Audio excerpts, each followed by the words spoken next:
Strange things are afoot at the Circle K. That kid is back on the escalator again. Ain't gonna hurt. Here's my boomstick! Game over, man. It's game over.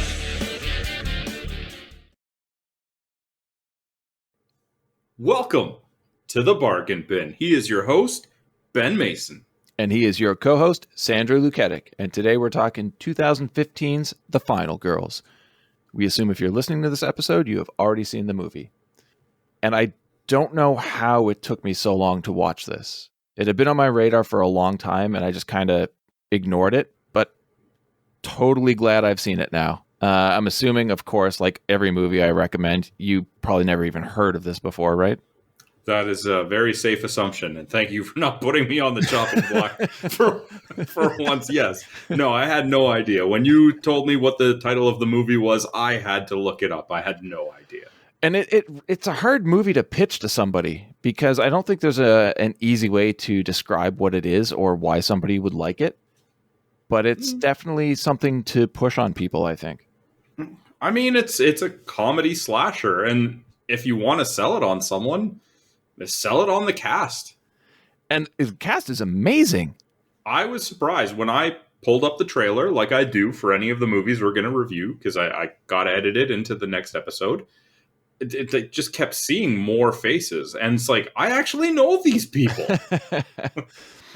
There's one person I didn't know in this movie, but you did, and you sounded pretty stoked, and you saw he was in it. Devine. Yeah, I don't know him at all. What do you know him from? Well, he was on Workaholics. Mm-hmm. Right? Are you familiar with that show? That had a pretty long run. Yeah, I'm aware that it existed, but I've never seen it, no. I mean, he's been... Like, I can't think of a lot of stuff that he was, say, like a lead in or anything like that. But he had a part in the Pitch Perfect movies, which I watched with my girlfriend and admittedly enjoyed myself. He had a pretty entertaining arc on the show Modern Family. So, like, he's got a pretty healthy career. I just don't know anything major that he might be known for. Well, looking at the cast, one thing I'm noticing is that most of them are really famous from television, not actual film. I mean, it's a good source. If you're making a movie and you can't quite get like A-list movie stars, then why not look for top-tier television actors who are looking for a movie break? Seems like it would be a good source, like a good pool of candidates to cast in a movie. After watching this, you would have to try and convince me that these aren't A-list movie stars. Well, that's what I'm saying. Really, what's the big difference between a top-tier TV actor and a top-tier movie actor? It's probably just exposure. Yeah. So that's, again, a fantastic candidate pool to get quality actors in your movie that maybe aren't being in high demand because, you know, bigger productions are looking at that already established movie A-list. Yeah, and it makes sense too with a smaller budget to go for people that aren't going to demand as much money. And yeah, well played. All right, well, let's talk about the movie, man. All right, let's hop right in. The film opens with the trailer for 80s slasher film Camp Bloodbath. It's your standard camp slasher fare, definitely overdone for the tone of the film. Turns out that our lead, Max, played by Taissa Farmiga, is watching the trailer on her phone while waiting in her car as her mother auditions for an acting gig. I only really knew her from American Horror Story, but she's phenomenal in that show. I don't watch that show, so she had a bit of a familiar face, but I couldn't... And even looking at her, like, IMDb, I'm like, I didn't see anything I would have seen her in. I don't know.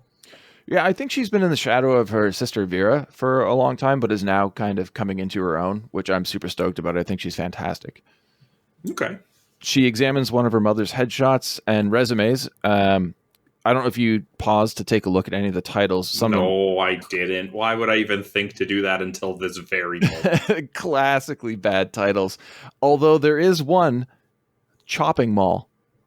The character they used a real movie? They used a real movie, but a fake character name. Not sure why, but I loved it. I mean, we had a blast watching it. Oh, sorry. I had a blast while we watched that movie. Okay. She glances through the window and spots her mother, Amanda, played by Malin Akerman, walking toward the car looking dejected. I get the showing the audience the trailer to set up the backstory. Mm-hmm. And I always nitpick on this and it doesn't really make much sense. But it's like, what are the chances that she's waiting for her mom, that she just happens to be watching this trailer that she's probably already seen like 5 million times? Oh, yeah. It's a convenience for sure. Yeah. I'm just surprised that, we're supposed to be 20 years later, that she looks the exact same. What were they really going to do? They were stuck. I get it. And honestly, as we get into the movie, you just have to accept there are things you can't nitpick. Yeah, and I mean, they keep the adult quota, air quote, version of her minimal in the movie. Yes. So, it looks like they tried to give her a few more wrinkles and things like that. It didn't work for me. She still looked way too young. But, if it was in fact a low budget, like you said, and again, minimal screen time, just let it go. Yeah. And I mean, they're close to realistic ages for mother and daughter, too. But let's see here. Okay. So Malin Akerman is 43 right now. So she would have been in 2015? Take 7 off of that. Okay. Yeah. No, that makes sense. Anyway, they did a good job of, I don't know, trying to make her look age appropriate. But again, like you said, she's only there for a little bit. Amanda sits in the driver's seat and laments about how everybody only knows her from Camp Bloodbath, and she'll never shake that 20-year-old movie. Mother and daughter agree to head to Mel's, which I guess is a restaurant, and set out on the road. The sun's now set, and during the drive, Max is going over their bills while Mother complains about the guy she's dating. Max talks some sense into Amanda, who laughs about how her little daughter is looking after her. Amanda grabs the bills and throws them out the window just as their song, Betty Davis Eyes, plays on the radio. And I have to say, the music selections in this movie are perfect. Go on. You disagree? Okay, I get it. It's not rad, but still. It's not that. It's going to be my nitpicking on timeline that's going to come in. Okay. All right. I never really thought about that, but I'm curious. Well, okay, like let's just get this out of the way, okay? The movie, what is it called? The movie that she's in, Camp Bloodbath. Camp Bloodbath takes place in 1986. Mm-hmm. There's a lot of stuff that is not out yet in 1986 that they reference in this movie. Oh, really? Yes, I will go over some of them. When did Hey Mickey come out? That I did not look up. Okay. But I mean, that is, to my knowledge, a much older song. Okay. Like, even then, I think it would have been a retro song. All right. I'm looking forward to this. I missed all of that, so please point it out. Because, okay, I want to clarify. If it's just used in the soundtrack, I don't mind, right? Yeah. It's when the characters actually reference or use or play a song in 1986 that wouldn't be in 1986. Okay. Again, looking forward to it. Point it out. Mm-hmm, I will. Amanda admits she's gotten everything wrong in her life, everything but Max. She tells her daughter she loves her, and this eventually leads into the two of them singing along to the song. Max accidentally spills her drink on the headshots, and Amanda bends down to grab them, slightly swerving into oncoming traffic. The car is clipped, sending it to a barrel roll, eventually coming to a stop on its roof in the middle of the empty street. Do a barrel roll, Fox. Like, one of our listeners will know that reference. I have to admit, I did find it kind of weird, though, that, like, the one other car hit them. There's no other traffic on the road. There's nothing to distract anybody. So the other driver must have not had any idea what was going on. You know where I keep expensive headshots? At the foot of my passenger. Of course. Not in the trunk, the back seat, at the foot of the passenger. Yeah. The weird thing is she doesn't care about the bills, like the $100 and whatever phone bill they have, but she's super pissed off about her daughter spilling drinks on expensive headshots. Well, yeah, that's pretty obvious. The bills are something they don't have money for. They don't have money, ergo something that has already been paid for. I guess that's is more technically valuable because it can't be replaced. Yeah. Okay. Well, here we get the title card. Pink and blue. Get ready for a lot of that in the movie. Then we get 3 years later.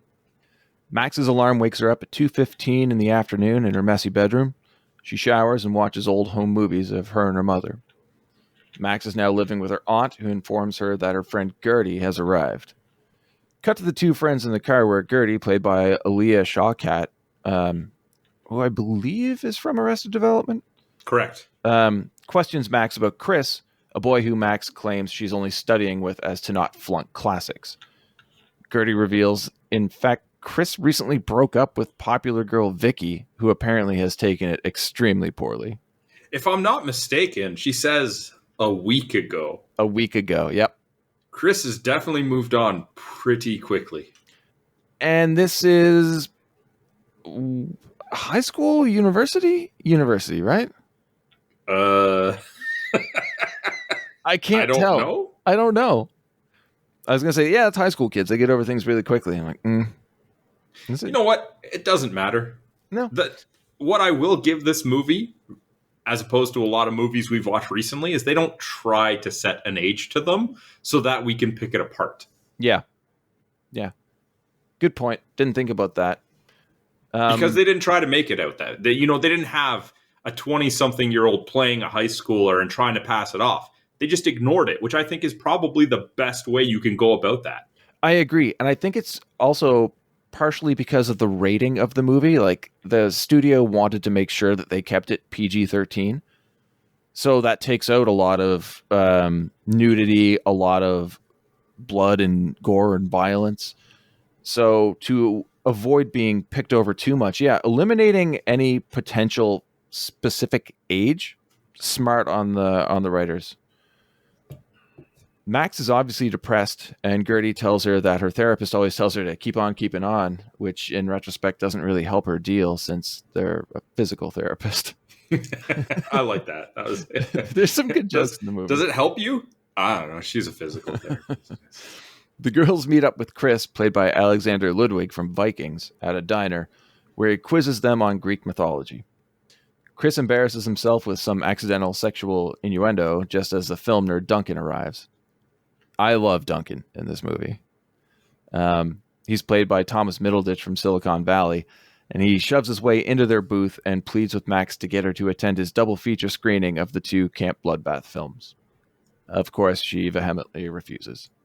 I mean, I get that he doesn't have any ill intent, but read the room, dude. Oh, he's so oblivious. Like, if you see him trying to get into the diner, he opens the door from the wrong side. It's he's great. Yeah, I mean, this is her mom who passed away. Maybe 3 years ago today. Maybe she doesn't feel like attending an event to screen that movie. But he definitely seems to have that social awkwardness and seems to thrive in his movie environment. Oh yeah, he's the lovable kind of like idiot. you. Thanks, buddy.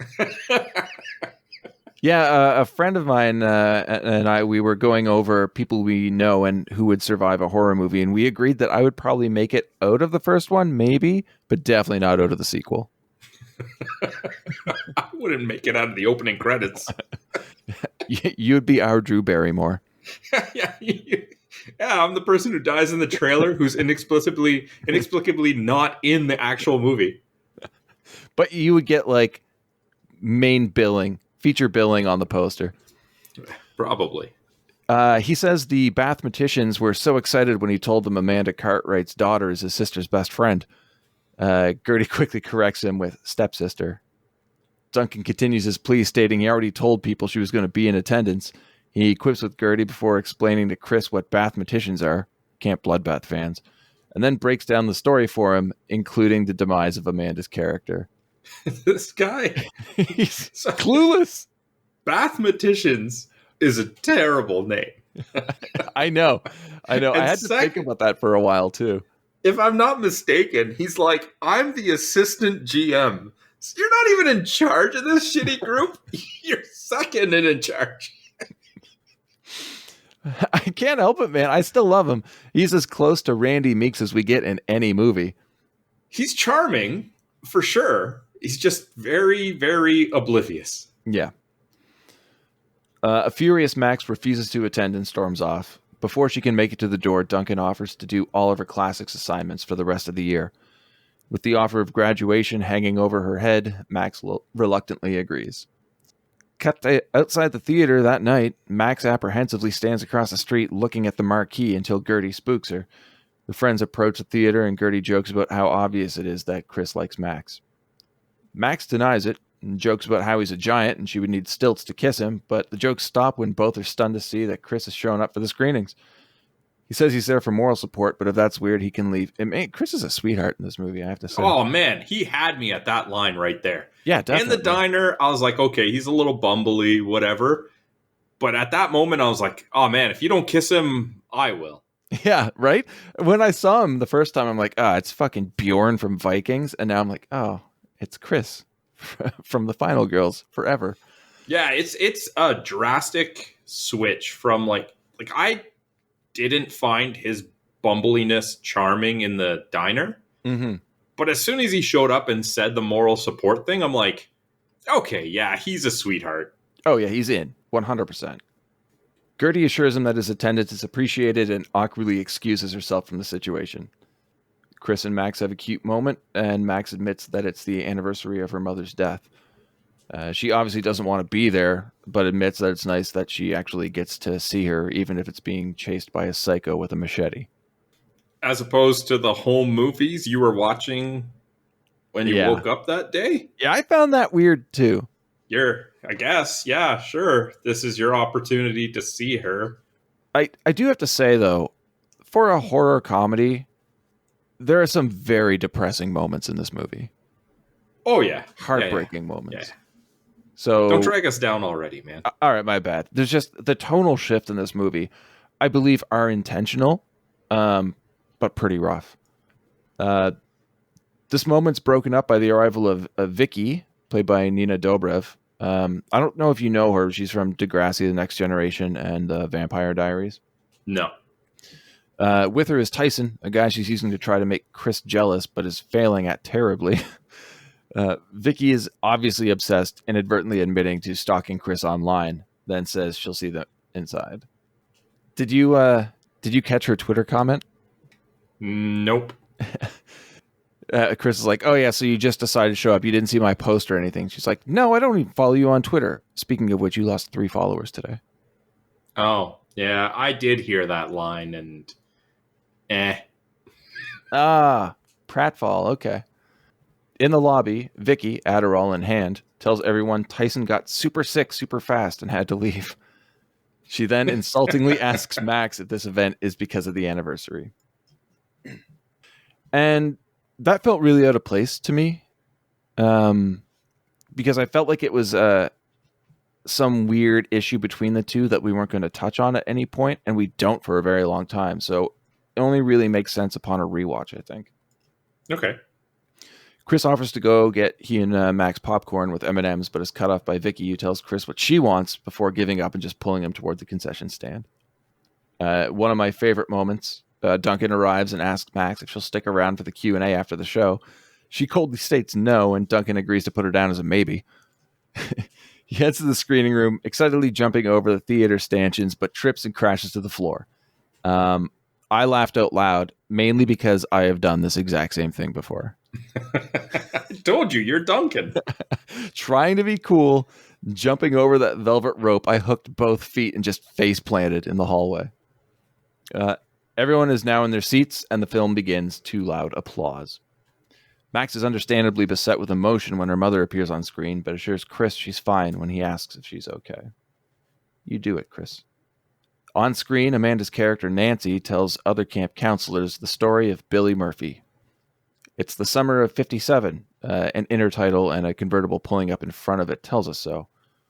Yeah, Billy, the 1960 Chevy Impala. I didn't know you were a car guy. No, when I went looking into the music, I stumbled upon that one as well. You did research. Just because I knew, Look at you go. Okay, I heard some of the music references, and I was like, that doesn't line up. So I went looking for the specific dates, and they affirmed that I was correct. But then I saw the Chevy Impala one as well. So very good. And the song Lollipop that's playing in the 1957 flashback was written in 1958. Okay, well, you're making me a little sad here, man. I'm trying to enjoy this movie. Okay, I mean, it doesn't change it. It's no, just, yeah. That's interesting, though. You think the writers would be a little bit more well-researched? I think they're just going for, well, okay, the car thing, I don't know. It could have been any car. Yeah. But it just takes a quick Google search. Although, I get with the Lollipop, it's like we want a popular song. Although I'm sure there's other popular songs from before 1957. Set the era, I guess. And I mean, it is campy, it is goofy, so maybe they just didn't care, but that's a really good point to draw some attention to. I'm assuming there are more? Those are the only car ones that I got, but there's definitely more music ones. That seems to be the big thing that they just didn't fire up the Google machine for. All right. Billy was a young kid who was hated by the other campers and harassed by the counselors. One day, Billy tried to escape his bullies by locking himself in the outhouse, and the counselors lit a strip of firecrackers and threw them inside. No way! No, there is no way. Can you imagine that firecrackers would give you third-degree burns? Like, they would hurt in a closed space, but I can't imagine they would do fireworks. What was in that outhouse? Just throw a grenade inside. I love how they like make it a point to show that it's not the kids that were bullying him, it's the counselors that come out and are supposed to be on his side that are like, "Oh, I know what to do." Yeah, and the bullies, the other campers are like a foot shorter than him. Yeah. I guess. All right. Doesn't mean he has a backbone, right? True. Strength in numbers as well. Yeah. Cutting to another scene in the movie, we see the lead up to the sex scene between Nancy and Counselor Kurt, played by Adam. You said Devine? Devine. Devine it is. Adam Devine. In the theater, an audience member lights a joint while another drops a bottle of alcohol. The bottle rolls down the incline of the floor until it hits a wall and breaks, soaking the theater's curtains. Not enough. What was that bottle made out of that it shattered on such a light impact? Well, it hit the floor and did nothing. Then it hits fabric and basically explodes. Yeah. I'm fairly certain you're familiar with the composition of an alcohol bottle. Yeah. They're not that fragile. And there's not enough in it to really soak anything. Well, it's a horror movie. The ember falls off the end of the man's joint just as Max heads outside to get some air, but really to avoid her mother's death scene. Before she gets to the door, the ember hits the floor, ignites the trail of alcohol, and sets the curtains ablaze. If only she wanted to get that breath of fresh air a minute earlier. Yeah, really. If you she'd imagine, already be outside. She gets outside, and then just everybody dies in the fire. Credits. Movie's roll. over. And this fire spread so fucking quickly. Quick, yeah. In a couple of seconds, the entire theater's on fire. Yeah. It's like everything's made of paper. Mm-hmm. The audience erupts into screams and chaos. Max runs back to her friends, but collides with somebody who drops a legit machete. Don't know how you got that in the theater. It might have been a prop. No, you heard it hit with like a metallic sound as it hit the floor. All right. Chris informs us that the exits are blocked. Don't know how he knows that. But Duncan knows there's an exit behind the screen. Max grabs the machete and slashes the screen, perfectly synced to when the killer slashes Nancy in the movie. Together, the five crawl through as the screen fades to white, which I really enjoyed. We don't really see the fade to white that much. Yes? I get that the movie's just meant to be fun, but like, why does that teleport them? I don't know. You don't need a reason. Exactly. Yeah. It just does. Well, it's like Tom Hanks in Big. Are we supposed to assume that the fortune-telling machine is actually magic? Yes. That's All right. exactly what you're supposed to believe. Okay. That is the entire premise of the movie. It's terrible and unbelievable. I didn't say it was good, but at least they had an attempted justification. We'll say if you slash a movie screen at the exact time that somebody kills one of your parents on the movie screen in the same manner, you just end up in the movie. At least give one of them a golden ticket. Don't you bring Last Action Hero into this podcast ever again. Okay. I feel so bad I picked that movie. Oh my God. No, it was a blast. Yeah, sure. Although very similar to this.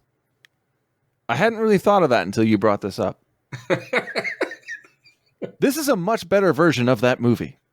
If only that machete that hit the ground was magically enchanted. You got the golden machete. Exactly.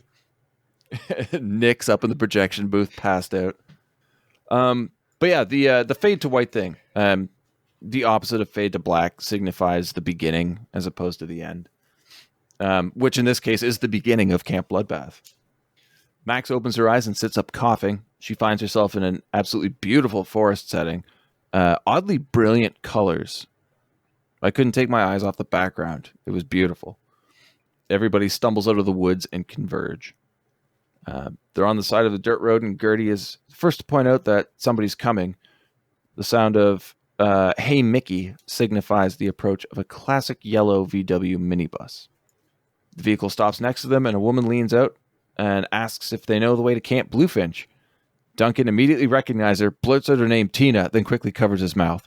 She responds with a quick, "Yeah?" And our leads stand there in total shock. And I really like how they didn't have her ask, "How do you know my name?" No, because it's the dumb one. I mean, Exactly. It makes sense. But are we led to believe, based on later conversations, that this is not their first time as camp counselors? Who, Tina and Kurt? Yeah. No. What do you Maybe at a different camp. That was my belief. I got the impression that this was not their first time there. So I was like, why are they asking for directions? Yeah. No, I never really thought about it. I just assumed they have done the job before at a different camp. You're nitpicking, Yeah, I guess John? if they were there the year before, they probably would have gotten killed by Billy then. Yeah, great point. Everybody stares at each other in awkward silence till the van just slowly drives away. Max thinks she's having a psychotic break, but Chris thinks they're having a collective dream, which I've never heard of, but interesting idea.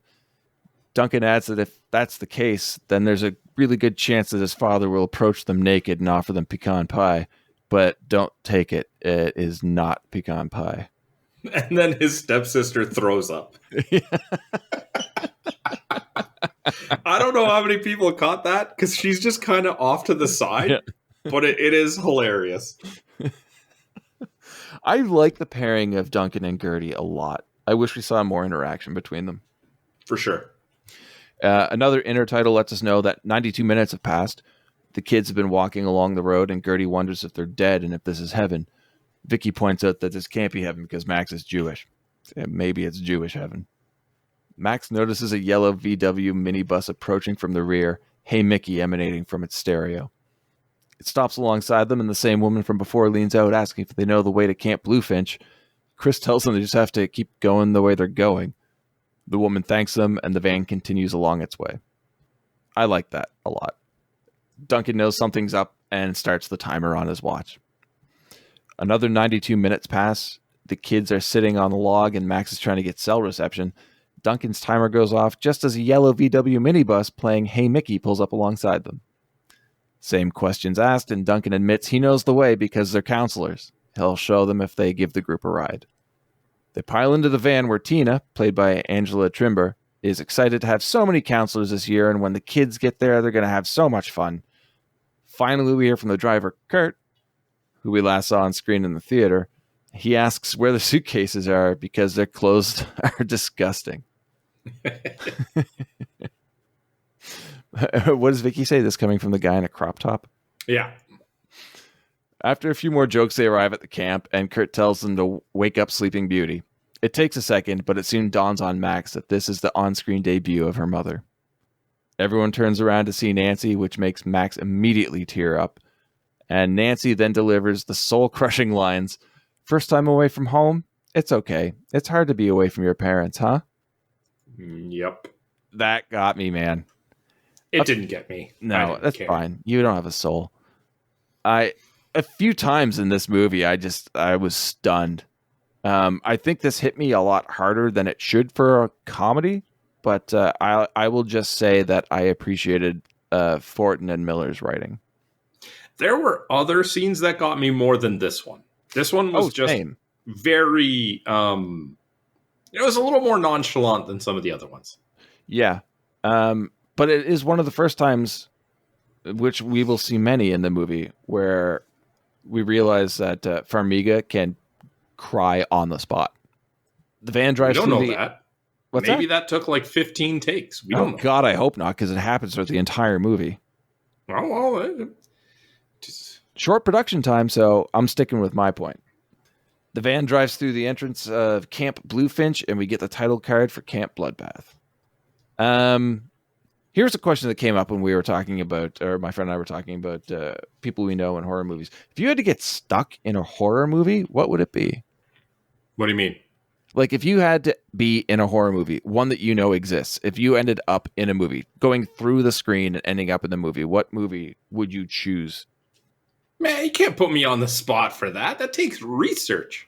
No, it's fine. I didn't think of it either because I was going to ask you and then I was going to give an answer as well. I guess Candyman? Jesus Christ, why? So just don't go into the bathroom and say Candyman? It's a mirror. I mean, I guess, yeah, you can control how many times you say Candyman. Yeah.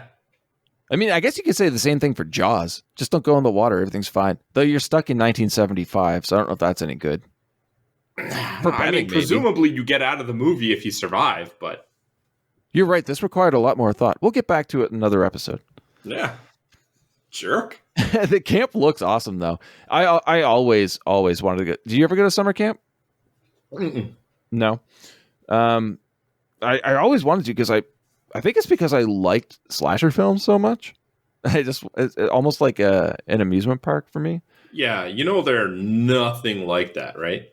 No, I don't because I've never been. Okay. Yeah, I imagine all the kids ready to play games, do group activities, and the whole time I'd just be sitting there being like, "When's the killer going to show up?" Nah, where is he? Can't Who spot him. He's you. Oh, twist. Don't go in the outhouse if you're being picked on. They know my aversion to firecrackers. We meet another counselor, Blake, played by Tori Thompson, who has bitchin' hair and lets Nancy know her guitar is choice. Duncan states what we all know. They're in a movie. Everybody else just wants to know how to get out. Another counselor, Mimi, asks if anyone wants to go pick berries with her. Kurt says no, but will give her a hand with those melons. He needlessly clarifies his implication to our leads. What do you think of Kurt in this movie? Perfect for what they're going for. Yes, I agree. I mean, but does not exist in slasher films. He doesn't? I don't know. Not that I can really think of. But I guess everything here, they're trying to turn it up to 11. Yeah. But it only really comes through with Kurt. The chauvinistic one. Like, there's no question about that. Oh, yeah, he's a bro dude for sure. Yeah. Duncan points out that Mimi is on her way to the woods, so everything is right on schedule for the film. Eventually, she meets up with a hiker, has sex, and is killed. He states that everybody who has sex in horror movies die. Max then sees Nancy and Kurt flirting and immediately remembers how that ends up. Vicky asks Kurt to borrow the van so they can escape. He propositions her instead, and Vicky demands the van or Duncan will kick his ass. And that goes as expected. Kurt just throws his keys off screen. Honestly, if I was Duncan, I'd be like, because I know the movie inside and out, right? Yeah. If I'm Duncan, like he knows the script off by heart. I'd be like, just flash him. He'll give you the keys. Yeah, really. That's all it would take. That's like, wasn't she like, yay, feminism? Yeah. Yep. Because he even makes some sort of remark when she wants to talk to him. I forget what it was, right? Hooters, I believe. It doesn't matter. Whatever he says, right? But Duncan should just be like, he even sets it up. He's like, what's in it for me? Yeah. Just be like, flash him. But he should also know that there's no way out of there. Does he know that? I mean, he goes on the idea that the movie is playing out like it should.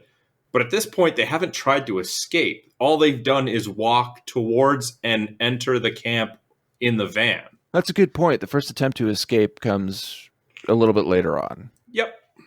Max approaches Nancy, still in awe of seeing her mother again. And Nancy tells Max that she plans on losing her virginity to Kurt. Max tells her not to because sex can kill her, but Nancy points out that Tina has already had sex twice that day and is totally normal. And we cut to Tina dancing and grinding against Chris, who is standing there motionless. He's got like the perfect look on his face of just confusion and disdain. Yeah, he's trying to distance himself, remove himself from the situation, but he's standing there statuesque. Like he's already backed against the van. Yeah, I can't go back anywhere. Up any further. He's completely stuck, and he's just trying to pretend nothing is happening.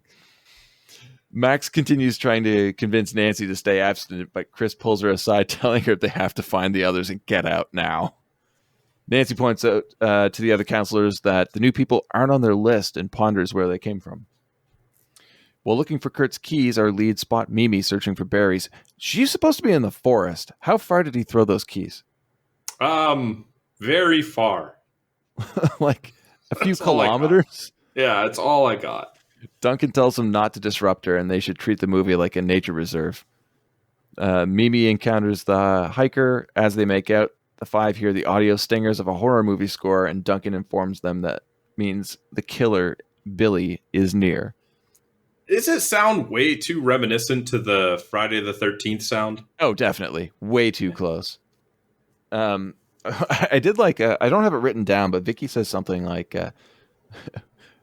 we're just supposed to stand here and passively watch someone get murdered? What is this, Detroit? Yeah, something like that. Ooh, dig. Of course, Billy shows up, breaks the hiker's neck, and then chokes Mimi to death. Chris yells for everybody to run, but Duncan stops them, saying that Billy won't hurt them because they aren't part of the movie and he doesn't know what to do with them. That's a gamble. Yeah, even if you think that's the case, you can think that from afar. Yeah, but he has no reason to believe that to be true. No. Other than he says, oh, if this was the case, he would have killed me already. But he stood in front of you for 3 seconds, dude. Yeah. And then Duncan wondering if people are just filled with corn syrup, like in the movies, and taste some of the red stuff, but no, it's actually blood. That's... Why? Yeah, it's a weird question to have, let alone a very strange action to do. It's Duncan. He's socially awkward. I wouldn't do that. I'm socially awkward. I'd probably do that. Duncan theorizes that their only way out is to wait until the movie ends. This happens when the final girl kills the main bad guy and the credits roll. I disagree with that theory. Mm-hmm. As we watch the van loop around 3 times. Yeah. I mean, they have to be active participants. I guess. I don't know why, but that's how this world works. I guess. Oh, God, that means if I pick Jaws, I'd have to be on that boat. Fuck that. Well, I think that the idea here is, based on what you said about being active participants, is they say that the movie only ends when the final girl survives and everybody else is essentially dead. If they're in the movie and they're alive, everybody is not dead when the final girl survives. Yeah. That's all I got. I have to say the movie characters, the intended written characters. But that is presumably happening in those 92 minutes. Yes. So, I don't know. But in the same way that you don't question how they got in there, I guess you just don't question any of it. No. And as the time runs out, it doesn't even make sense. But I just go with it. Mm-hmm. The whole time this is happening, though, Billy's just standing in the background watching them, machete in hand. Yeah. And I don't understand why, because he does become an active participant. But the next reel of the movie is when the final girl, Paula, is supposed to show up. Duncan takes a selfie with Billy, and the killer approaches only to turn around and walk away. I don't get it, but okay. All is not safe, though. The machete flies into frame, sticking into Duncan's ribs, and he collapses. That part I don't get. Billy doesn't seem like the kind of guy who's going to be doing that. No, I agree. Why wouldn't he just kill him when he's standing right there? Other than to throw the audience off. Yeah, because, he's standing there for a while, doesn't do anything, approaches him, turns, leaves, and then kills him while he's off screen? It's not like he got naked. No, it's weird. You could say maybe that's the trigger, as that seems to be the explanation, is that anybody who has sex dies. But in that case, he just standing there. Yeah. I don't know. I didn't think about that either. Another hole in the movie. Damn it, stop this. I'm trying to enjoy it. Okay. No, feel free. Go ahead. This does bother me, though. What's that? I don't like the knowledgeable one being offed so quickly. It would be like if our boy Franz Katz was offed right at the beginning of Cabin in the Woods. Like, you need somebody there to explain to the characters what's going on. Yeah. Otherwise, they figure it out by themselves way too quickly for people that are seemingly not in the know. Yeah, I really would have liked for Duncan's character to stick around a lot longer. I mean, if anything, he'd be coaching them through it. But it seems like without him, they still come up with the horror movie survival guide on their own, even though none of them really know horror movies. It's just that the stuff that they are figuring out with Duncan, they seem to have no knowledge of. Like, they pick it up way too quickly. I did miss his character throughout the movie. Mm-hmm. But, I mean, they can't really kill off Chris. And they need those emotional moments with Vicky and Gertie and Max. Do they? For those emotional stings, yeah. I mean, Duncan was kind of the least developed of the five of them, I think. It could have been Gertie. It could have been Gertie, yeah. You could still have the emotional moment between Vicky and Max. Yeah, that's a good point. Yeah, kill Gertie, keep Duncan. Now 4, they run back to camp, passing Blake and Tina, and keep going. But this repeats in a loop until they realize they can't escape the movie. And this is one of the first times I noticed some really cool camera work, which we see more of as the movie progresses. It gets a little bit more and more intense, but it's just like a constant spinning 360 pan. And I don't know if it was edited, but the lines seem perfectly delivered every time. So I don't know what they did here, but I thought it really worked. Yeah, good attention to detail. Yeah. Even though we're just pointing out mistakes they've made. Later that day... That's what I do. Later that day, everybody's sitting in a circle in the cabin. The counselor's singing Michael Row Your Boat Ashore while our leads just stare. Beautifully shot. Yep. Again, we're going in a circle. We're watching the counselors who are all happy, having a great time. And then you just get to these characters who are completely lost. Oh, yeah. And it's not fear. It's more confusion. They did just watch Duncan die, but I don't know if it's actually registered with them yet. I guess Gertie's upset over Duncan's death and wants to warn the counselors. Vicky thinks they should arm themselves, and a car horn signifies the arrival of Paula. And I have a note here that I made that I just have to state. There are so many amazing jokes in this movie that I'm just not going to cover them. You have to watch it because I will not do it justice. The script is fantastic for dialogue. Nancy informs Paula of the new counselors, which confuses her because she doesn't know of any that are supposed to be there. The leads agree to stick with Paula. Max says she's going to stick by her mom, and here we get Vicky as the voice of reason, oddly enough, reminding Max that Nancy is not her mother. I do like what they're doing here, too. They're having a blast showing us the tropes of 80s slasher films, but providing a more rational decision-making process that should occur within the scenarios.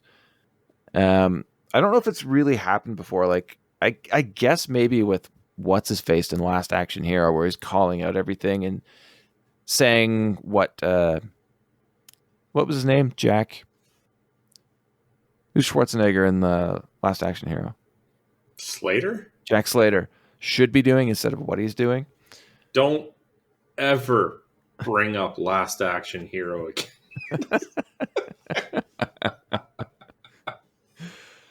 That's going to haunt me for a while. Outside, Kurt shows Chris a porno mag and makes a gay slur. Chris says that his dads are gay and to shut up. And we get a great line from Kurt saying, yeah, right. Gay guys can't have kids. They're too busy going to discos and having sex with each other. It's actually a pretty cool lifestyle. I had to sit back and ask why they would include this in the movie. Just that line at the end. It's actually a pretty cool lifestyle. And I didn't know if it was a take on the hyper masculine characters of the 80s.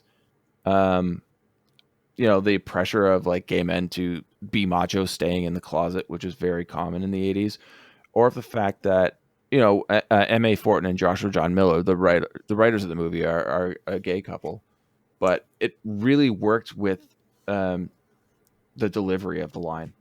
It's one of my favorite of the movie. Yeah, it's a good line. Blake and Gertie hit it off in a random encounter. I like Blake a lot, actually. I wish we saw more of him. Tina's confused. He doesn't really do it for me. What? Well, he does have a lot of character development, but the potential. He doesn't have a lot of anything in the movie. Hey, he's kind of there for a lot of it. Yeah. Tina's confused by Vicky's cell phone. Its case looks like an audio cassette, and Tina can't figure out why she can't fit it in the stereo. Tina has also discovered Vicky's Adderall, which Vicky snatches out of her hands and scolds her for having. Tina puts headphones on and returns to dancing. Any standout characters for you so far? No. Wow, okay. Back outside, Kurt tells Chris that he plans on sleeping with all the girls there, even Max if she and Chris aren't a thing. This sends Chris into a rage, and he threatens Kurt.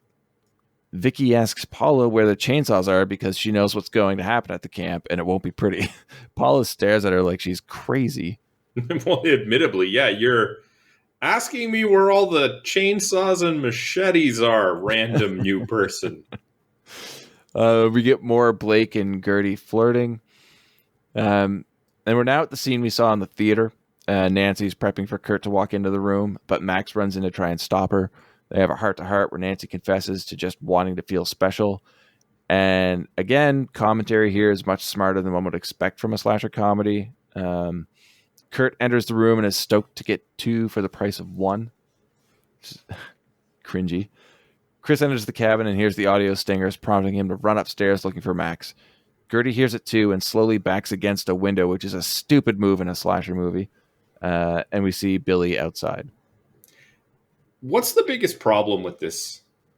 For me? In general? It's daytime. No. What's the biggest problem for you? So in the trailer to this movie that we see at the beginning, this is the scene where her mother dies. Mm-hmm. Right? Stop me if I'm wrong. Oh, I don't remember, so I can't stop you.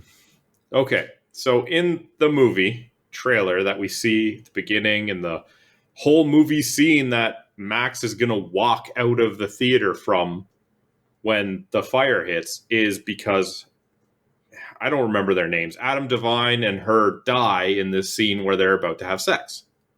Mm-hmm. In the trailer, and presumably in the movie, Max's mother tells the flashback story about Billy. Yes. Do you see where I'm getting at with this? I see the issue here. So if this is taking place in the timeline of the movie, the explanation of Billy should have already taken place.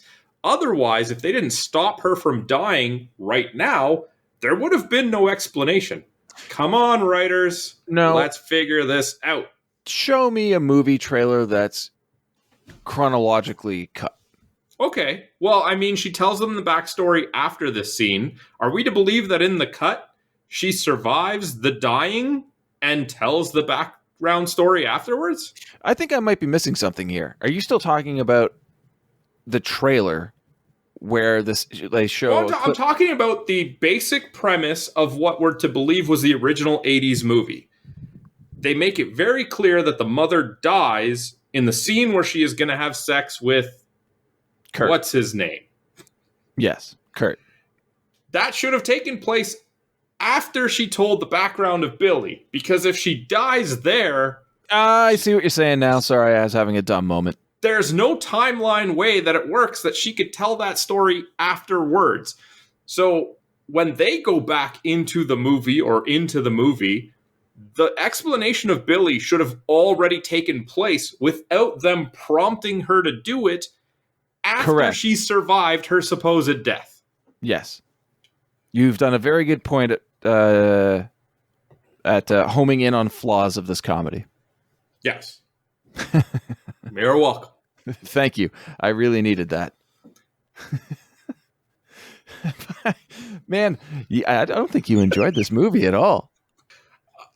Am I wrong, though? No, you're totally right. But I think I just got so wrapped up in it, I just blanked out on that altogether. Mm-hmm. What? Was that the movie or me? No. In general. I mean, the writers could have simply In general, had, so both of us. All right. This meant the writers could have had a reason for her to tell the story of Billy beforehand. I mean, Duncan's already dead.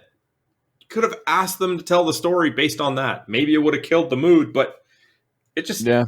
It's no, you're never right. mind. They definitely dropped the ball on that one. Forget it. Just forget it. Move on. No, I was agreeing with you. Soak it up, man. It doesn't happen that often. Chris threatens Kurt, but screams from downstairs cause them to gather. Gertie tells Max to tell them about Billy, and this prompts Nancy to tell the legend of Billy Murphy. Good thing she's not dead. Great thing. The ceiling begins to ooze, but only our leads can see it. Love this effect. It's a great effect. If they used it once. I didn't like it the second time. It was really cool, though. I haven't seen it in anything before. I mean, they used it in a clever way later. It's like, we're going to use this as an escape. They use it in a clever way, lady. Yes.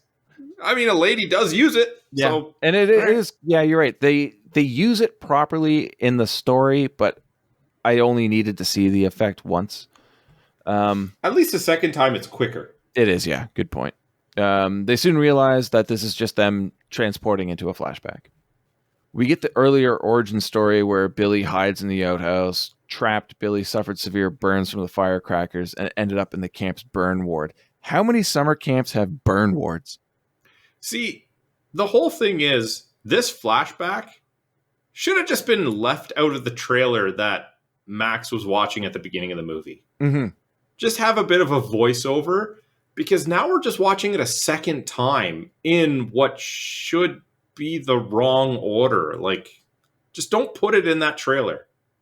Yeah, but we do get a lot more of the story here, so, like, I don't know. But the more we get, the more problems I have with it. Because, like I said, how many summer camps have burn wards? You go to a hospital for that. I assume that he was in a hospital. I didn't think he was in... No, he was still at the camp. I went back and looked at it. Oh. All right, then. Yeah, she says that eventually his fear turned into hatred, and he made a mask to hide his scars and vowed his revenge.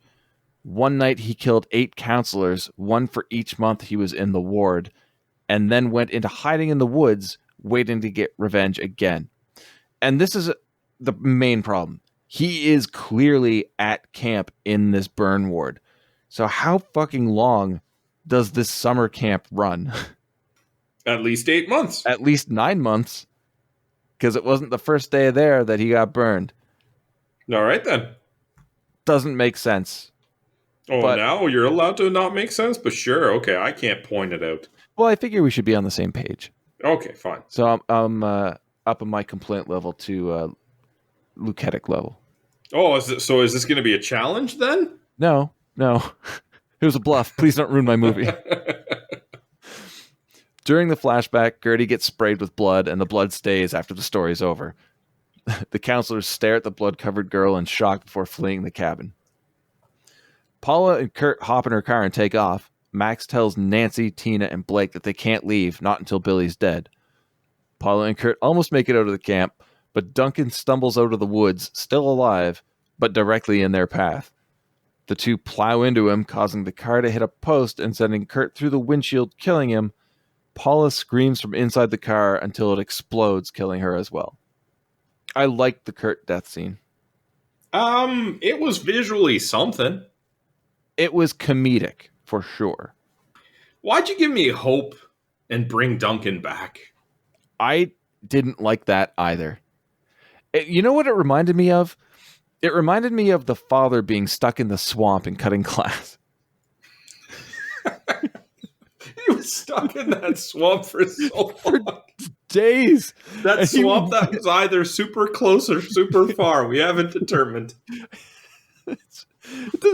You had to have walked there, right? I don't know. It's like it's in between his house and the school. Boy, he drove to get bait. Let's just go back to this movie. All right, sorry. Vicky freaks out because Paula was the only one who could kill Billy. Inside the cabin, the leads explain to the counselors that they're characters in a movie. Obviously a tough pill to swallow. They've put Tina in a life jacket and taped oven mitts over her hands. Before they do, Tina mentions that she only believes in legends that are yes. Loch Ness, Bigfoot, Bon Jovi.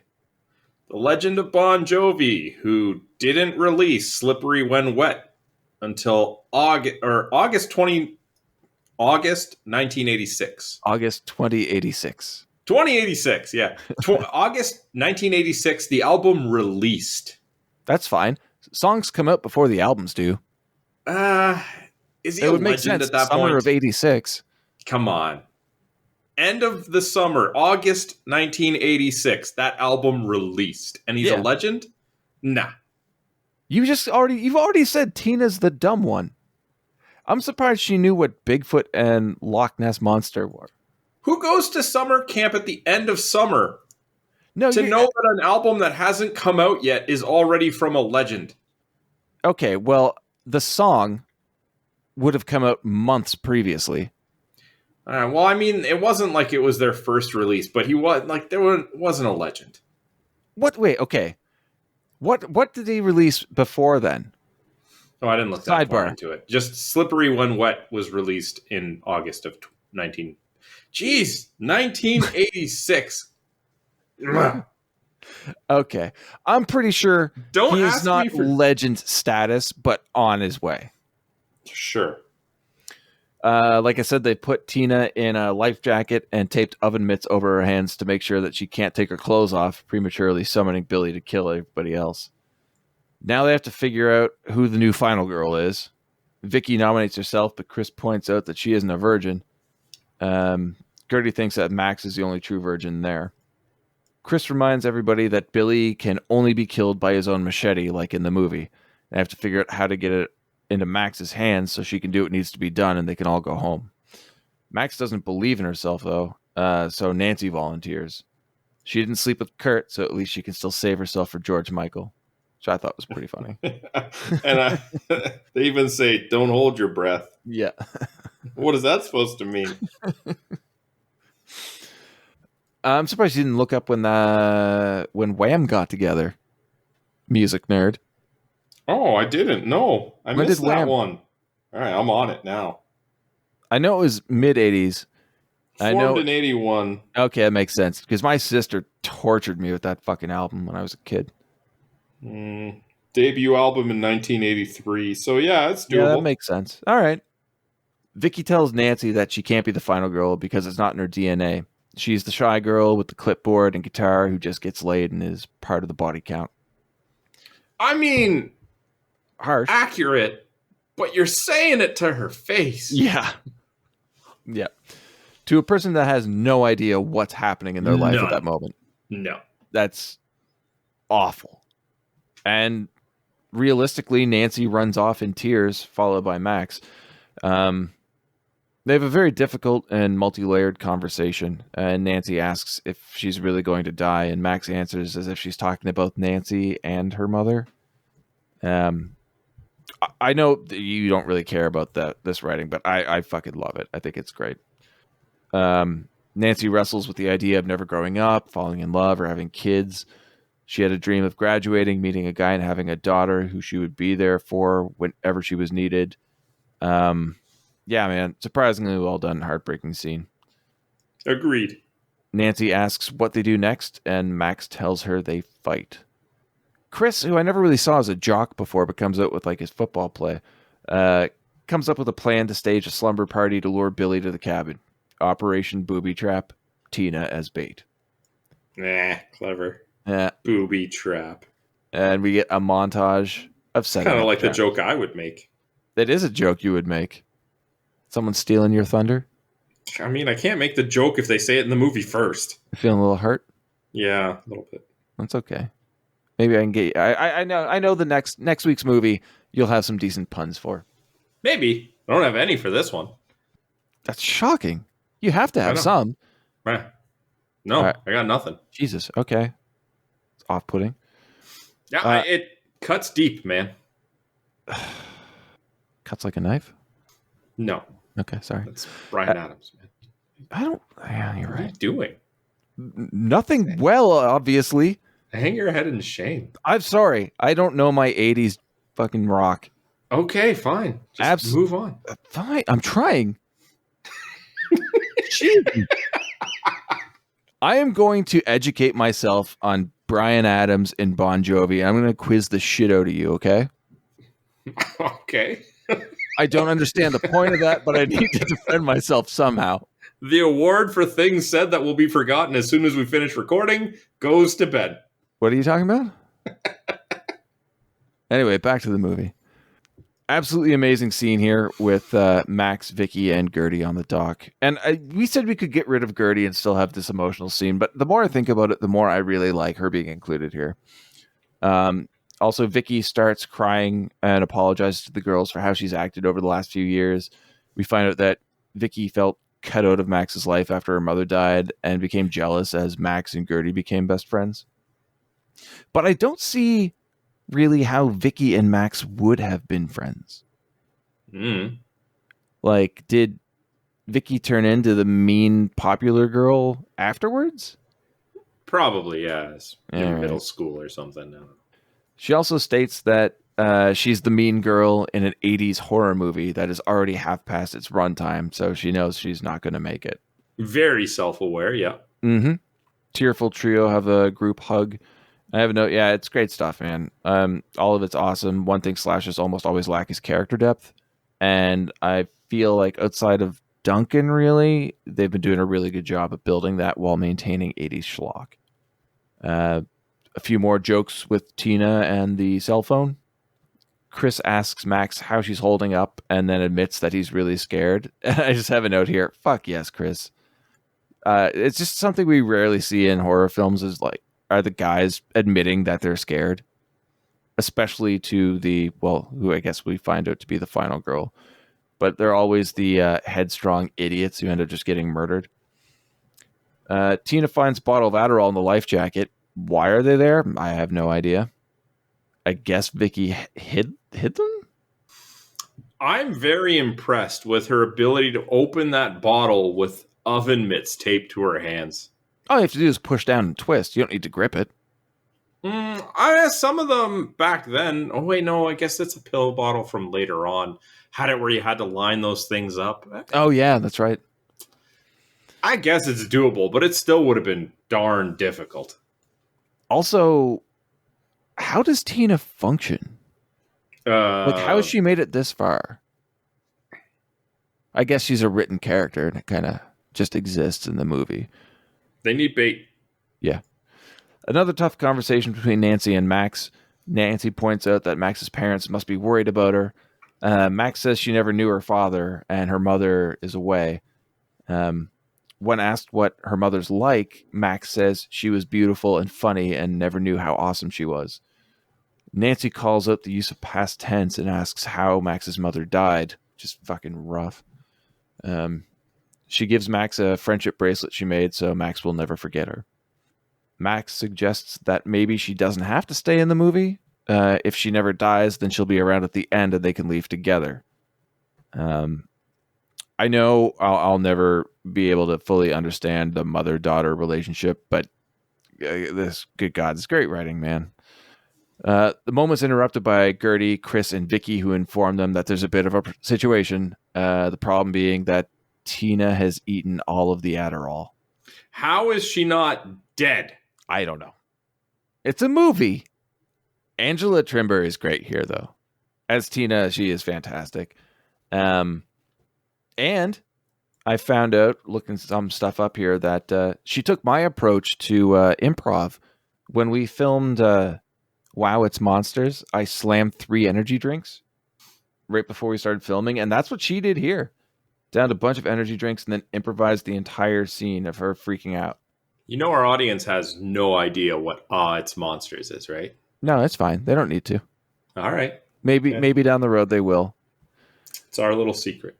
Everybody's nervous, but Vicky unconvincingly states that if anything, Tina is more focused. As she's bouncing off the walls.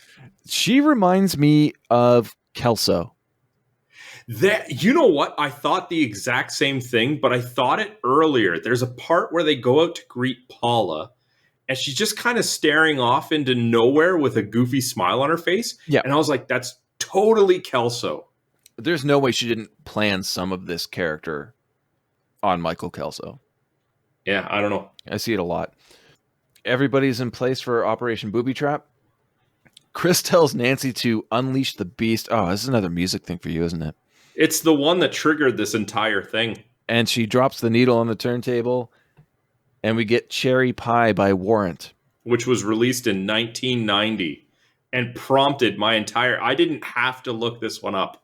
I'm like, that song was not released in the 80s. I thought it was. I really did. It makes sense, though. 1990.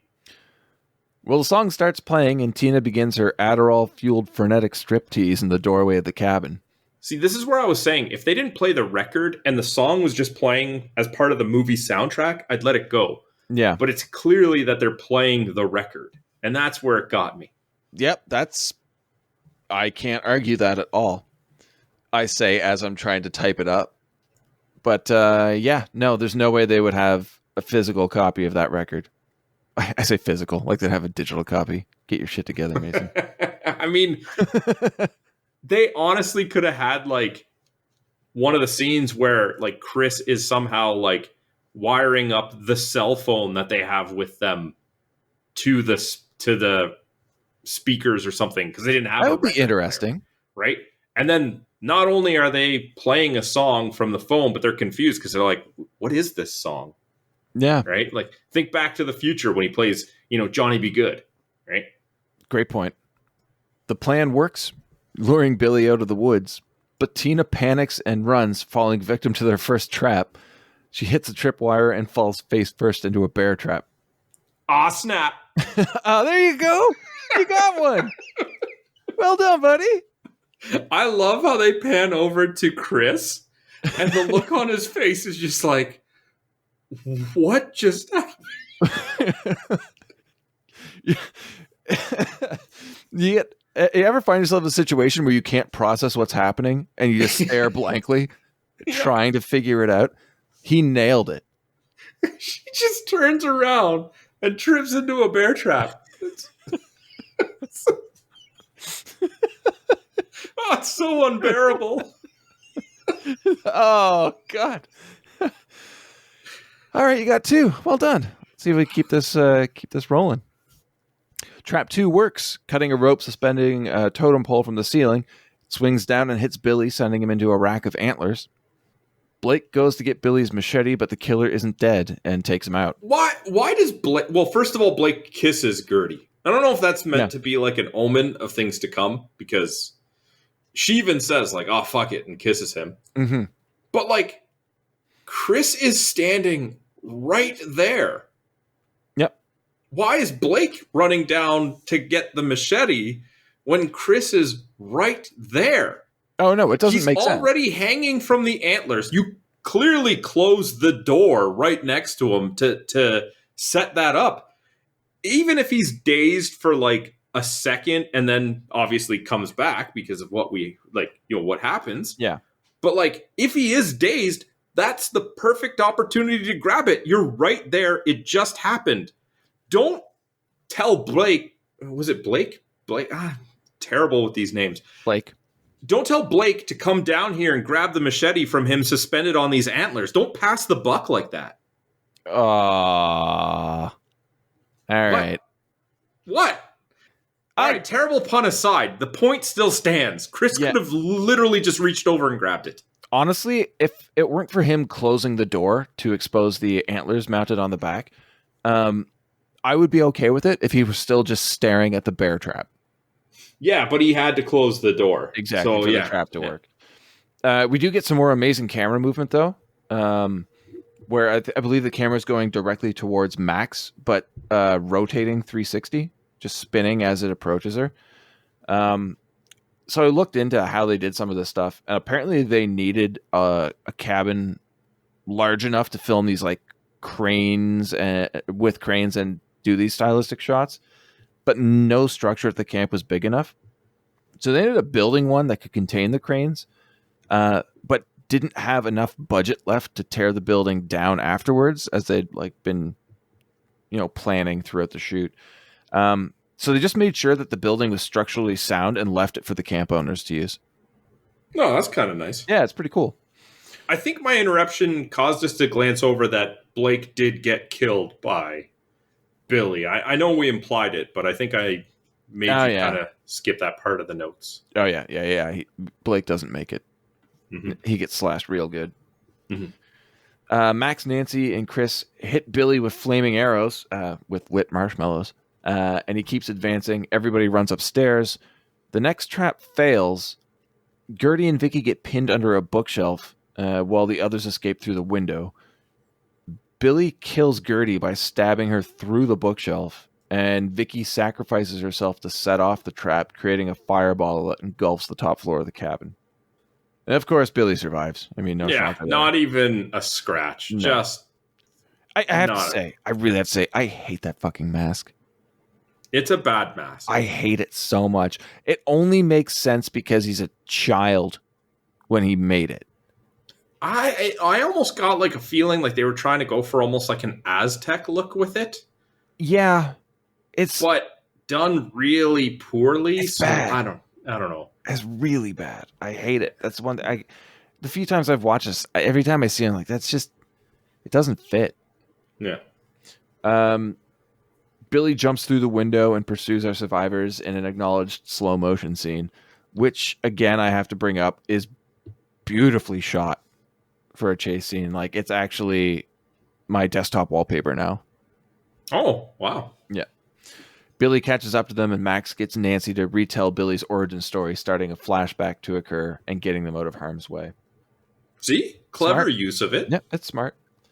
Billy travels back with them, though. He takes a step forward, but is smashed into by the convertible from before, throwing him through the summer 1957 intertitle and scattering the letters everywhere. I love that. It's great. Great visual effect. Yeah. The hulking slasher vanishes, but Max finds his machete.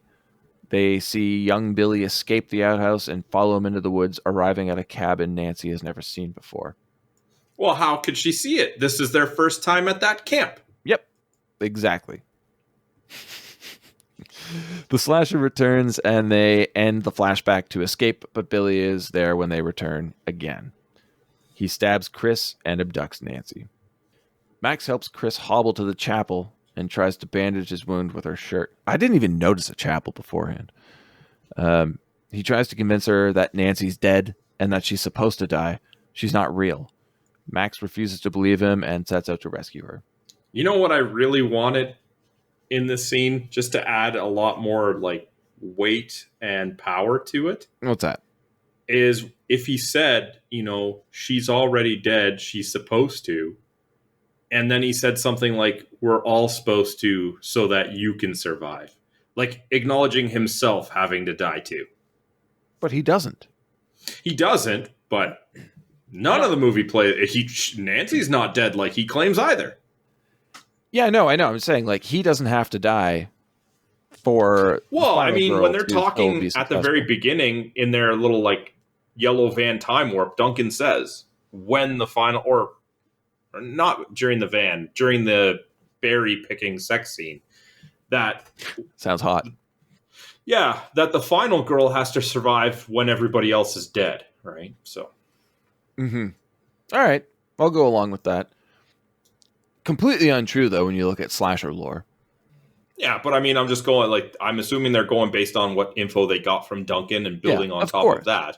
Yeah. And it's not a line that actually happened, so it's irrelevant. I just thought that it would have been a little bit more powerful. Fair. There's a bit of writing that happens towards the end here. I wish they would have changed. I thought it would be a lot more impactful as well. I'll see what you think when we get there. Of course, Max finds them at the cabin from the flashback. She finds Nancy tied to a chair, frees her, and the two attack Billy.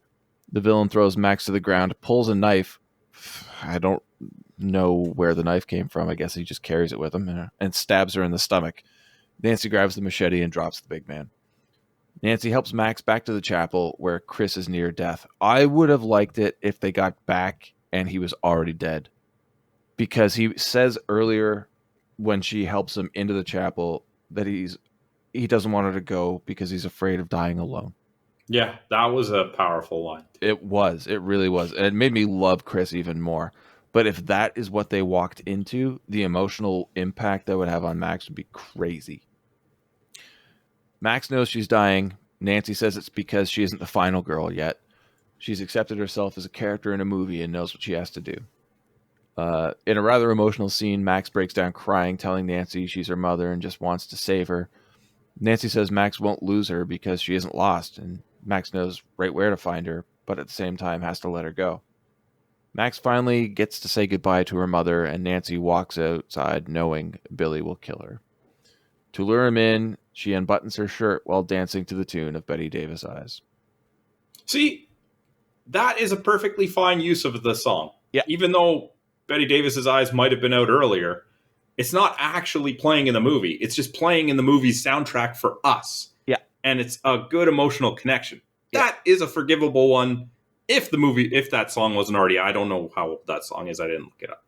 Yeah, no. I don't believe it's... Well, yeah, actually. But I'm just saying that's the difference between a song that they interact with and a song that's just played for the audience. Betty Davis' Eyes, released March 1981. Yeah, so Perfect. Again, I'm fine with it. Even if it was 1999 for that one, I would have been fine with it because, again, it's not a song that the characters are actually interacting with. But it's a perfect throwback to the opening of the film. Carries all the weight of the emotion with it. Yep. Really enjoyed it. Billy appears and stabs Nancy in the back, making Max the final girl. Who all of a sudden learns martial arts. Yeah, she also stops bleeding. She's the final girl, with the powers of the horror movie trope bestowed upon her. She picks up the machete and battles Billy, eventually decapitating him. What a slide on grass, too, jeez. Your knees would be fucked. As the sun begins to rise, Max is stunned to see the closing credits rise from behind the tree line and into the sky. I like that visual effect. I love the effect, too. Yeah. Chris joins her in the field where they finally kiss. Camp Bloodbath ends in a really weird, jarring, film reel effect. But we fade to white again, where Max wakes up similar to when she entered the film, but now in the hospital. Chris is asleep in the next bed over. We hear the echoing voices of Duncan, Gertie, and Vicky. Duncan really enjoying the pudding. Max sits up and pulls the hospital curtain aside, revealing her friend's alive and well. They assure her that it wasn't all a dream, as Duncan shows his poorly stitched machete wound. Max looks down and sees that she still has the bracelet from Nancy. Though all is not as it seems. The friends hear Billy's music and peer into the hallway where they see a doctor putting the moves on a nurse. Duncan clues in immediately when he sees a can of Tab, a Rubik's Cube, and a Gizmo plushie. Just then, Billy bursts through the window and into the hallway. They're in the sequel. Max grabs an IV pole and charges at the killer. Roll credits. And then we get treated to a bunch of bloopers during the credits, which I loved. But what did you think, man? So what did you think of that ending? I didn't like it. Would you have rather that she woke up in the hospital and they were just being treated from essentially the fire in the theater, and this was essentially one big dream for her? I'd be okay with that. Yeah. It would feel like a bit more of a cop-out, but I think I would have been more okay with the ending. Yeah, me too. Yeah. I mean, the only way this ending works is if we get that other movie. I'd be okay with that. I mean, you can play up a sequel in the fact that when Duncan invites them in the very first place, it's a double feature. Yes. Right? And I love that. Like, even when he shows them the flyer and he's asking them to attend, it shows the movie poster for both movies. Yep. So if they made a sequel and it was like, oh, well, we're not done because we have to sequentially get through both, perfect setup for a sequel, and I'm okay with it. I mean, this movie was 2015. I doubt we're going to see a sequel. They had planned on one, and I think that's why they have this ending, but they were only planning on it based off of its box office, and I couldn't find any information for that at all. Now, the problem I have here is when a film ends on a relatively high note, promising to make a return, and then never does. That kind of detracts from my appreciation of the movie. They didn't have to set up the fact that they're in a sequel in this, like you said. And I would be okay with that, because then you link at that to the opening of the second film. And now I get that it's kind of a joke here, but knowing that they were planning on doing a sequel, this kind of feels cheap. But the thing is, if they're in the hospital right now, in this part, to be treated for what they believe are the theater like burns, smoke inhalation. Yeah. Right? Yeah. Then you could start a sequel if it's actually greenlit and happening as them like, oh, we're being released from the hospital. Oh, wait, this is the different hospital for a different reason. It's a perfectly fine transition. Yep. If you don't see them leaving the hospital to still be in the movie. And presumably Duncan wouldn't even need to have a machete scar for that reason, because in the sequel, he's starting off fresh. Yeah, exactly. Like if you have them just end in the hospital without Billy showing up, but not him leaving the hospital, and then you get the money to do the sequel, you film the sequel, you get like a 10-second, 15-second recap of the end of the first movie, leading to them leaving a hospital and realizing it's a hospital that exists within that cinematic world. Perfect. Yeah. You could literally have it where the final scene or the final visual we see is them hugging in the hospital because they survived this ordeal, or it was just a dream in her head or whatever. Yeah. And then if you start a sequel, start it from that exact flash frame or freeze frame, right? Mm-hmm. So, whatever. Well. All right, what do you got for numbers, dude? Sorry, I'm scrolling. This is 27 pages of notes, by the way. Jesus. It took me a while.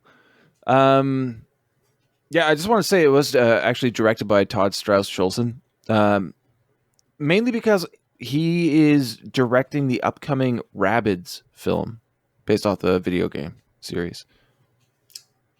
I don't have any response to that. I don't know how I feel about it. I just found it really weird that they're making a Rabbids film. Okay. But I guess it was a pretty successful game. Crossover with Mario. You want to take a guess at the budget? No. Because Wikipedia and IMDb both did. Oh, like they both have different numbers? Oh, yeah. Oh, okay. Sure. What is it? I believe Wikipedia is more at 4.5 million. Okay. I mean, a believable number. Yeah. And IMDb is not that far off. And they admit that it's estimated of 6.5. Okay. I mean, I would believe either of those figures. Yeah. I have no idea what it made. Only through like DVD sales, it made like just under 2 million. So there's a okay chance.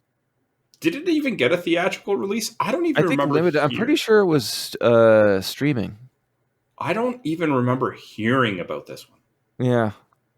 Yeah, it had a limited theatrical run and then video on demand. I can't imagine they even had much of a marketing budget as nothing. No, this must have been used as like a calling card of some sort, showcasing talent both behind and in front of the camera. But I mean, I don't agree. I see why the movie got the ratings it did from fans and critics, but they're all below what I would give it. IMDb 6.6 out of 10. Okay. As far as Rotten Tomatoes, it's pretty close. The critics gave it 74. Audience gave it 69. It's kind of all in the same ballpark. Yeah. I would definitely give it higher. How did you feel about this being PG? I don't think it impacted it at all. I mean, they still got away with good, like, death scenes, little bit of blood. leaned on the humor more for it. Mm-hmm. But I think kind of like working around the provisions of the requirements to have a certain rating, I think they did a good job. I think they did too. And normally with slashers, you get what in abundance? Violence and nudity. Yes. The violence here, pretty campy. No nudity. Fine. It really worked. Now, I could see hardcore slasher fans feeling like this is just way too comedic of a take or slant. Well, then they're missing the point, because I think that's exactly what it was supposed to be. 100% agree with you. I think a lot of people just didn't really get what they were watching or wanted it to be something other than what they got. But I thought it was great. Before we started recording, I told you about an Amazon review that I read that I thought was hilarious. Okay. And it is definitely one of those people that didn't like what they got. It's titled, "Was okay to watch to the end. Not sure, though, if I will keep it." Okay. And, whoever wrote this, Vaxia, Vaxia, I don't know. Didn't like one particular character at all. I wished he had died at the end instead of surviving. He actually liked the horror movie villain. He was excited to be in the horror movie, reveling in the evilness of all if it. Truly disgusting individual. There were characters in the movie who didn't deserve to die but did, and characters who should have but didn't. Very disappointed. And they still gave it 3 stars out of 5. Do they get how this works? No. The more you like a character, the less likely it is that they're gonna survive. No, I thought it was good for a laugh. All right. Yeah. Move on to awards. Yes, sir. Worst performance was tough, man. It was. I agree. And I hate the fact that I had to pick my boy Chris. Alex. Really? Yeah, Alex Ludwig. How? He's just the least best. It was really tough. I couldn't pick. Some of his reactions and facial expressions, he's amazing. When Tina bites the bear trap, it's just too good. Too good of a visual actor. I know. No, and he's great. That's what I'm saying. I think everybody might have done just as well or maybe a little bit more. Some people I think did much more. But I debated him as my best. And I see that argument. I totally do. I don't like having picked him as worst performance or least favorite. I mean, spoiler, I didn't pick him as my best, but I definitely heavily considered it. Yeah, he's so good. He's so good. I think we need to figure out new awards, man. You know what the difficulty with a movie like this is that you watch some of the performances and there's clearly 2 casts, right? Yeah. There's the realistic cast that's coming from the modern day that has realistic or logical reactions to what's going on. Mm-hmm. But then they're being countered by a cast that's meant to be characters of character types. Yeah. And you don't know if they're performing poorly, well, exaggerating purposely a bad character. I mean, they're characters of they're caricatures. Yes. Yeah. At one point, Duncan asks Kurt to zing him, insult him. Yeah. And his response is such bad writing. And it's yes. And that's what these characters are supposed to be portraying. Yep. So it's how do you determine good and bad when you got 2 completely different casts working in tandem? No idea. It's a tough one, man. So who's your worst performance or least? The main character. Don't even get me to say her name. Taissa Farmiga? Yes. All right. Why? The second that they fade white into the movie world, mm-hmm. whatever you want to call it, and she's coughing, I didn't buy it. Awful. You're going to judge her entire performance off of coughing? Yes. Okay. I mean, I'm with you. It was tough. The only other person I was considering was Chloe Bridges as Paula.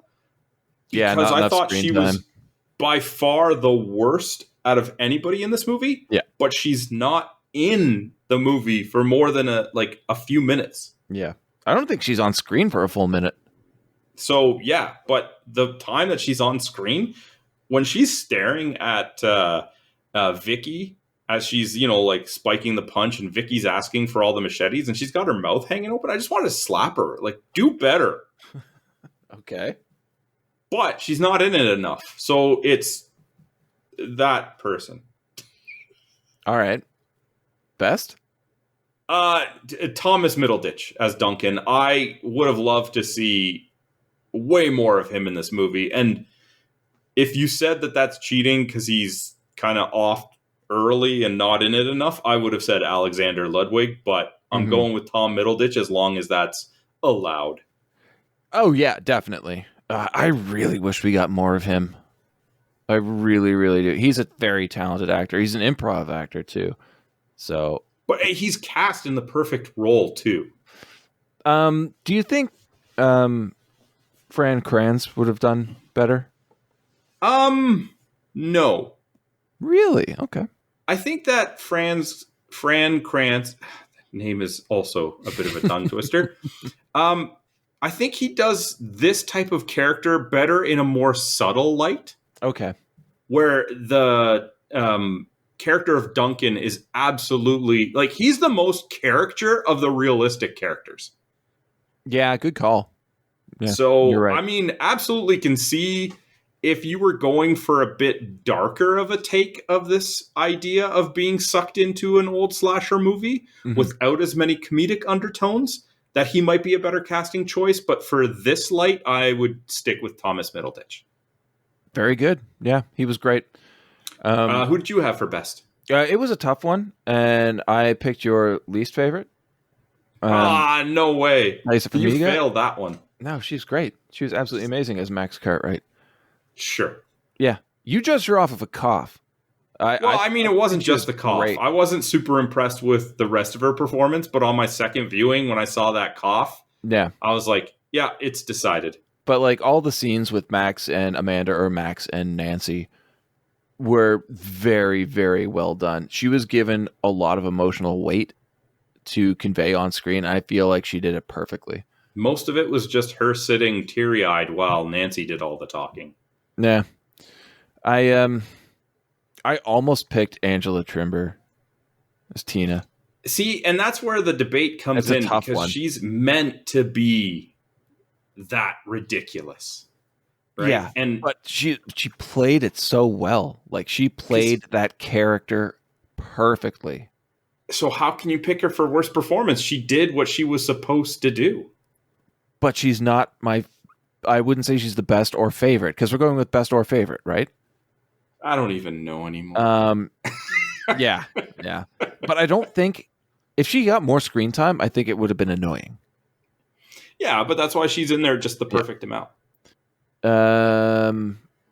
Memorable lines were tough ones. Okay. For me, anyway. I don't know about you. Okay. There was just a lot that stand out, and the one that stands out the most to me has nothing to do with the rest of the movie. It has no impact whatsoever.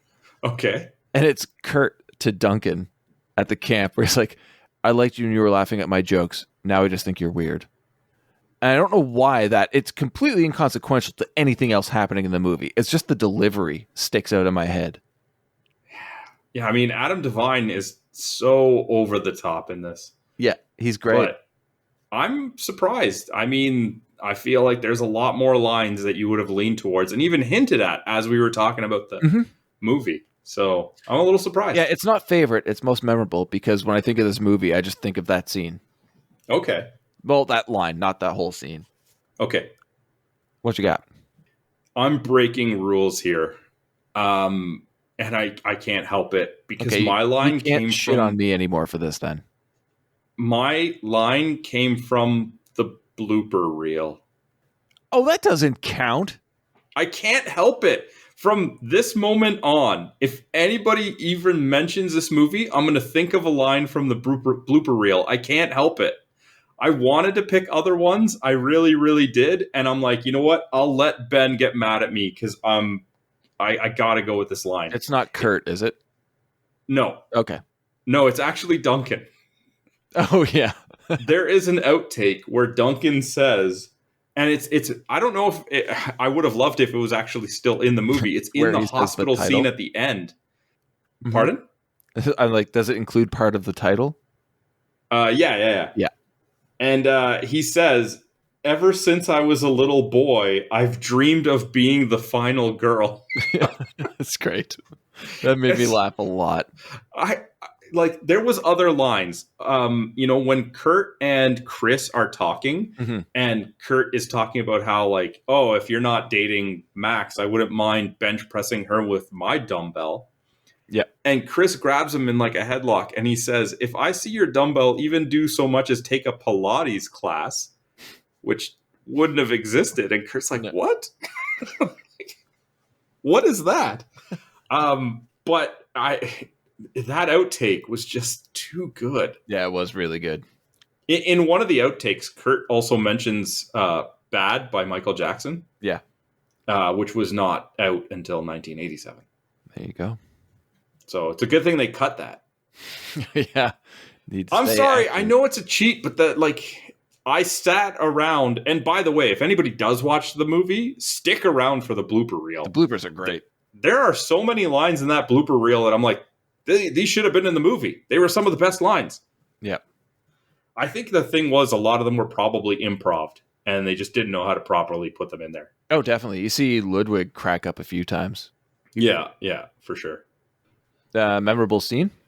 So for me, it was the initial time warp realization when they are watching the yellow van loop around 3 times, and you kind of even see Duncan's like head ticking, and he sets the clock. And aside from the fact that the consistency of like this time warp essence is kind of, questionable.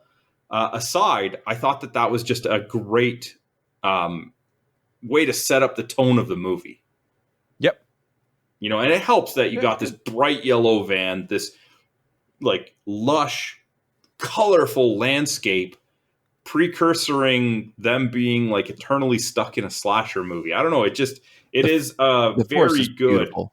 Yeah, it's a very good setup, and that definitely stood out to me. Yeah, very good. For me, it was the arrival at Camp Bluefinch, where like you just see everybody doing their thing, like when the van pulls in, everyone starts getting out. Do you know that meme of DiCaprio from Once Upon a Time in Hollywood, where he's just like leaning forward in his chair, pointing at the TV? No. Oh, well, look it up. That was me, man. When that happened, I was like, give me fucking that. I want that. And it goes back to like my love of camp set slasher films. Like in one scene, they summed up everything I love about those movies. And with minimal dialogue, is just visual representation. I loved it. And yeah, that totally sticks with me. So it's just because it's the summer camp you always wanted to attend. Mm-hmm. All right, I'll take it. Everybody remembers things for different reasons. Yeah, I like to remember the events that never actually occurred in my life. That's why I live vicariously through my movies. But yeah, all in all, would after this conversation we've had and me rambling on and on, would you recommend? No, I ask you first what your final thoughts are on the movie. Oh, you already know what my final thoughts are. I mean, but we still do it. It's a formality. What do you? I guess fair enough. I loved it. I fucking love this movie. I 100% recommend it to everybody. You don't have to like horror movies to love it. If you do, it just adds to it. Everybody likes comedies, and there's several great laughs in here. A great, strong cast, decent directing, decent writing.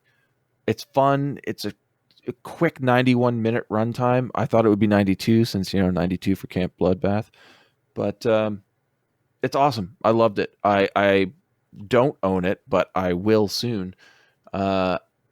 Very happy to add it to the collection. I loved everybody in it. 100% recommend. And I will be recommending it to everybody who's just looking for a fun comedy. You? I loved it. I thought it was a great movie. I watched it twice, easy to sit through, and I could watch it again. Yeah, me too. It doesn't get old. As long as you know what you're getting into, because like you said, somebody looking for more of a traditional slasher obviously is going to be disappointed. It's PG, so you're not going to get the usual like nudity and blood that you get from one of these 80s slashers. But know that this is meant to be like a comedic parody character of that with a more serious undertone. And it is a fantastic movie. My only complaint is that I found that the final act was a little slow. When they actually get to Max fighting Billy and going to save Nancy in the cabin. I feel like the pacing suffered there a little bit, but in the end, it's a fairly short portion of the actual film's runtime, so it's forgivable. Yeah, it's the only time they really leaned more so into the dramatic element. Yeah, and it just, like, everything else felt like it was moving at a better pace, and this just kind of feels like the opposite, where it slows down a bit. Plus, it has, like, probably my least favorite line in the movie when it's repeated earlier, but then Max says it. It's like, you messed with the wrong virgin or something like that. And I was just like, no. Yeah, no, that's pretty bad. But if honestly, that's your only complaint, that's not bad. The rest of the movie is so good that you can accept the shortcomings of the final 10-ish minutes. Yeah, totally. I'm glad. I'm glad you enjoyed it. No, I didn't know what to expect, really. That's what I go for. Yeah. No, I'm glad you liked it. Like I said, the cast, they're just so much fun. They work so well together. I really wish this movie had more exposure. I really wish we got the sequel and that the sequel had more Duncan in it. Yeah, definitely. All right. Well, I mean, that was our thoughts on The Final Girls. If you guys want to share your thoughts, hit us up on social media. We are on Twitter at BS Bargain Bin. You can hit us up on Facebook.com/BS Bargain Bin, though I don't think anybody uses Facebook anymore. Okay, so I surprised Ben with my reaction to that one. Let's see if we can do it again next week. Ben, what are we... No, I don't like that laugh. Sorry, you had a question? Yeah, what are we watching next week? Do you like Corey Haim? You know how I feel about this. Do you like Gary Busey? You know how I feel about this. Do you like Terry O'Quinn? I love Terry O'Quinn. Do you love werewolves? I mean, if I ever met one, maybe we would get along. I don't know. All right, well, we'll find out because we're going to talk 1985's Silver Bullet.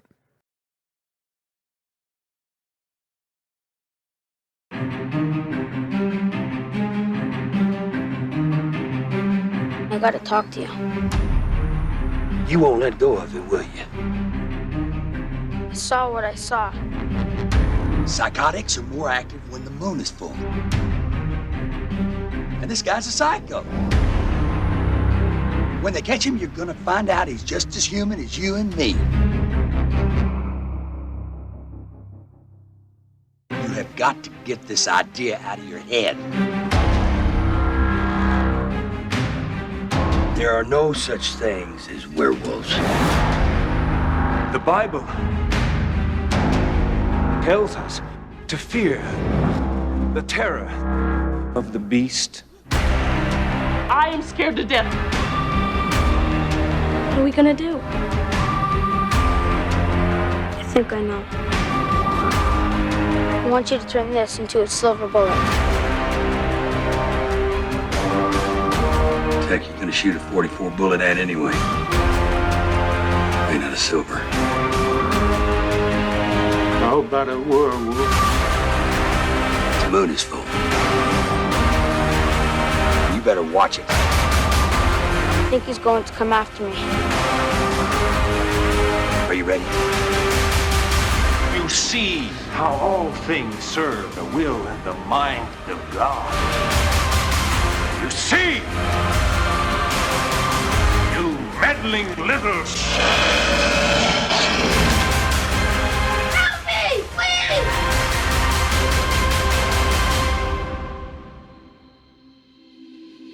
He's out there! I saw him!